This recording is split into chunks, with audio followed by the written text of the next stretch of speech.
पार पडलेल्या एनडीएच्या नेत्यांच्या बैठकीमध्ये नितीश कुमार आणि चंद्राबाबू नायडू यांनी मोदींना समर्थनाची पत्र दिली आहेत। या बैठकीसाठी महाराष्ट्राचे मुख्यमंत्री एकनाथ शिंदे हे देखील उपस्थित होते। दरम्यान शिंदे गटाकडून मोदींच्या तिसऱ्या मंत्रिमंडळामध्ये एक कॅबिनेट मंत्रिपद आणि एका राज्यमंत्रिपदाची मागणी करण्यात येणार असल्याची माहिती सूत्रांनी दिली आहे। काल महत्त्वाची बैठक पार पडली आणि या बैठकीमध्ये नितीश कुमार आणि चंद्राबाबू नायडू यांनी आपली शपथपत्र दिलेली आहेत। त्यामुळे उद्या आता मोदी सत्तेसाठी आपला दावा करणार आहेत।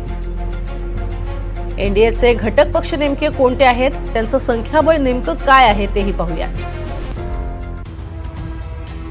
तर एनडीएचं संख्याबळ आपण पाहतोय, एकूण 293 जागांवरती हा विजय मिळालेला आहे। त्यापैकी भाजपच्या 240 खासदारांना विजय मिळालेला आहे। तेलुगू देशम पार्टीचे 16 उमेदवार विजयी झाले, जेडीयूचे 12, शिवसेनेचे 7, लोक जनशक्ती पार्टीचे 5, राष्ट्रीय लोक जनशक्ती पार्टीचे 5, राष्ट्रीय लोकदलाचे 2, जेडीएसचे 2, जनसेना पार्टीचे 2, यूपीपीएलचे 1, आसाम गण परिषदेचा 1, तसंच एजेएसयूचा 1, अपना दलचा 1, हिंदुस्थानी आवाम मोर्चाचा 1, राष्ट्रवादी काँग्रेसचा 1 आणि सिक्कीम क्रांतिकारी मोर्चाचा 1 असे एकूण 293 खासदारांचं संख्याबळ हे सध्या एनडीएचं पाहायला मिळतंय।